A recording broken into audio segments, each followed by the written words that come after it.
প্রাকৃতিক দুর্যোগের দরুন আমার কেন্দ্রের ৩টা রুম ব্যাপকভাবে ক্ষতিগ্রস্ত হয়েছে এবং আমাদের উপজেলার টিউনো সাহেব এমন দেখে গেছে এবং মাধ্যমিক শিক্ষা অফিসে এসেছিল।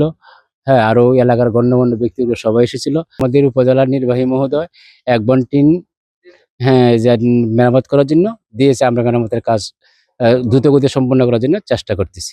বাড়ির গাছ গাছের তো সব পালাই দিছে। ধান বনে যে দেখেন ধান ক্ষেত সব পানি চলে ফালাই দিছে। বাড়ির গড়ের 3টি উড়াই দিছে। আমরা যে গড় ফালা হালাই দিছে, ধান ক্ষেত সবাই নষ্ট হয়েছে বেশি একেবারে। আর ডাল গাছের ডাল ডুল ভাঙ্গিয়া বাড়ি আম গাছ গোয়া গাছ সব ফালাই দিছে।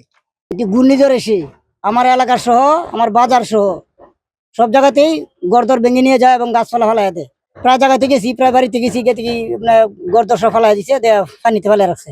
মানুষ এখন দুর্যোগে আছে। পাশাপাশি হইলো বিদ্যুৎ নাই। তাদেরকে জিজ্ঞেস করছি, তারা বলছে আর 4-5 দিন দেরি হবে বিদ্যুৎ আসতে, কারণ লাইন টাইন সব ফেলাই দিয়েছে বিদ্যুতের।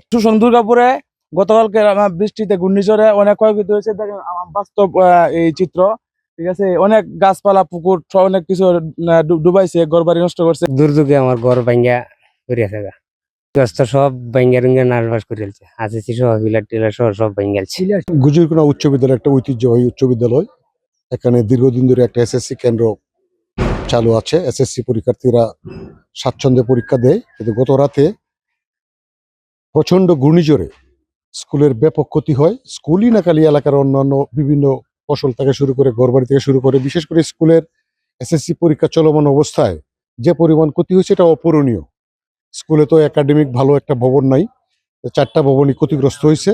এখন উপজেলা নির্বাহী মহোদয় খালি শুধু এক বান্ডেল টিনের ব্যবস্থা করছে, এটা অপ্রতুল এবং আগামী দিনে স্কুলের জন্য যে ক্ষতি হয়েছে সেটা অপূরণীয়।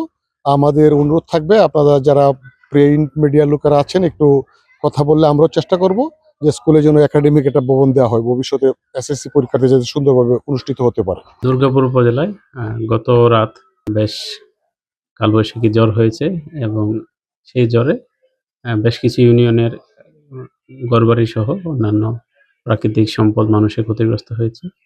আমি সরেজমিনে বাকলজোড়া ইউনিয়নের গুজিরকোনা উচ্চ বিদ্যালয় এবং কাকরগড়ায় পরিদর্শন করেছি। সেখানে রাস্তার উপরে অনেক গাছ পড়ে গিয়েছে, অনেক বাড়ির চালা উড়ে গিয়েছে। তো আমরা ক্ষতিগ্রস্ত লোকদের তালিকা তৈরি করতেছি।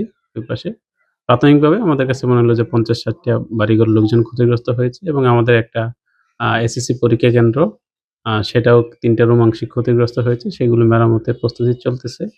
আর কৃষকদের ফসলের যে ক্ষতির বিষয়টা, কৃষকদের জন্য দ্রুত আগে নির্দেশনা ছিল যে এই 72 ঘন্টা আগামী ভারী বৃষ্টিপাত হতে পারে ময়মনসিংহ এবং সিলেট বিভাগে। সে আওতায় ঝড় বৃষ্টি শুরু হয়েছে।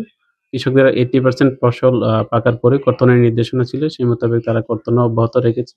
ওনাদের যতটুকু সাপোর্ট দেওয়া উচিত আমাদের প্রশাসন থেকে, আমাদের যে সহযোগিতা, সর্বোচ্চ সহযোগিতা সেটা অব্যাহত থাকবে।